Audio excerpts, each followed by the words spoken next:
ঢাকা বিশ্ববিদ্যালয় কর্মচারী সমিতির বাংলাদেশে এখন আমরা দেখব যে পাহাড়ি জনগোষ্ঠীর মধ্যে এছাড়াও সমতলে যারা আছেন উর্দু, বিহারি জনগোষ্ঠীর ভাষা, এরকম অসংখ্য ভাষা আছে। 52তে উর্দু ভাষা যেভাবে আমাদের উপর চাপিয়ে দেওয়া হয়েছিল, আমরা দেখেছি যে আওয়ামী লীগের শাসন আমলে একটি ফ্যাসিবাদ, যেটা আসলে ভাষাকেন্দ্রিক কিংবা জাতীয়তাবাদের ওপর যেভাবে ফ্যাসিবাদ নির্মিত হয়, সেখানে বাংলা ভাষার একটা কৃত্রিম রূপ তারা দাঁড় করিয়েছিলেন, যেটা আসলে দেশকে বিভাজিত করেছে এবং যেটা আসলে প্রান্তিক জনগোষ্ঠীকে এলিয়েনেট করেছে। তারা বাইরে বাইরে দেখিয়েছেন যে তারা তথাকথিত প্রগতিশীল, তারা আসলে সকলকে নিয়ে কথা বলতে চান, কিন্তু এখানেই ফ্যাসিবাদের মূল গোড়ার ভিত্তিটা বা সমস্যাটা।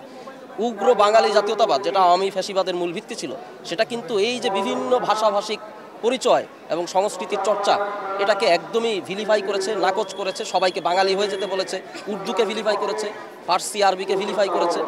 এবং আমরা দেখেছি যে 52 ভাষা আন্দোলনের মতো একই রকম আন্দোলন আমাদের এখানে করতে হয়েছে। আমাদের অসংখ্য এখানে অ্যাক্টিভিস্টরা ডিএসএ মামলা খেয়েছেন, ডিজিটাল সিকিউরিটি অ্যাক্ট, কেবলমাত্র তাদের ভাষা, তাদের শব্দ ব্যবহারের জন্য, সুনির্দিষ্ট শব্দ ব্যবহারের জন্য মানুষকে জঙ্গি সাব্যস্ত করা হয়েছে, আমরা দেখতে পেয়েছি। তাহলে 52 যে ভাষা আন্দোলনের সংগ্রাম, সেই সংগ্রাম আমাদেরকে 24-এও করতে হয়েছে। এবং আমরা মনে করি যে এই ধারাবাহিকতা পূর্ণতা পাবে এইবার যদি আমরা সত্যিকার অর্থে জাতীয় ঐক্যের পরিচয় দিয়ে সকল জনগোষ্ঠীর ভাষা এবং সংস্কৃতিকে মর্যাদা দেওয়ার পথে এগিয়ে যেতে পারি।